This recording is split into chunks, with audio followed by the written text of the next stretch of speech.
मराठी गोष्ट ढोंगी कावळा। एके दिवशी जंगलामध्ये दोन मोर नाचत होते।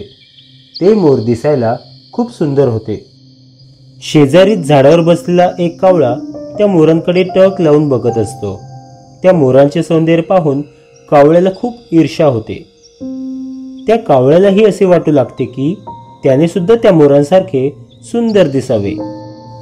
त्यासाठी तो कावळा जंगलात पडलेली मोरपिसे जमा करू लागतो।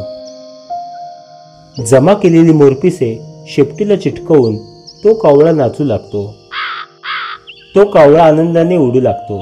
त्याला असे वाटते की जणू तो एक मोरच झाला आहे। नंतर तो कावळा स्वतःला मोर समजून मोरांसोबत नाचू लागतो, पण ते मोर त्याच्याकडे लक्षच देत नाहीत। तो कावळा त्याच्या मित्रांकडे जातो आणि नाचू लागतो, पण ते सुद्धा त्याच्याकडे लक्ष देत नाहीत। कावळ्याला खूप वाईट वाटले, कारण कोणीच त्याची स्तुती केली नाही।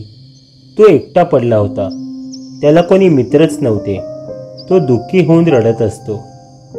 कावळ्याला रडताना पाहून एक मोर त्याच्याजवळ येतो। तो मोर त्या कावळ्याला समजवतो की इतरांचे सौंदर्य बघून कधीच तसे ढोंग करू नये। आपण जसे आहोत त्यामध्येच आनंद मानावा। कावळ्याला त्याची चूक लक्षात येते आणि शेपटीला चिटकवलेली सर्व मोरपिसे तो काढून टाकतो। कावळा त्याच्या मित्रांकडे जातो आणि ते आनंदाने गप्पा मारतात। आपण जे कोणी आहोत ते खास आहोत आणि आपल्या परीने इतरांपेक्षा वेगळे आहोत, हे कावळ्याला समजले होते।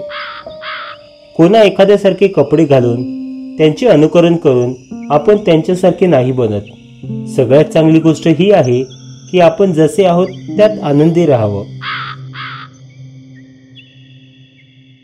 धन्यवाद।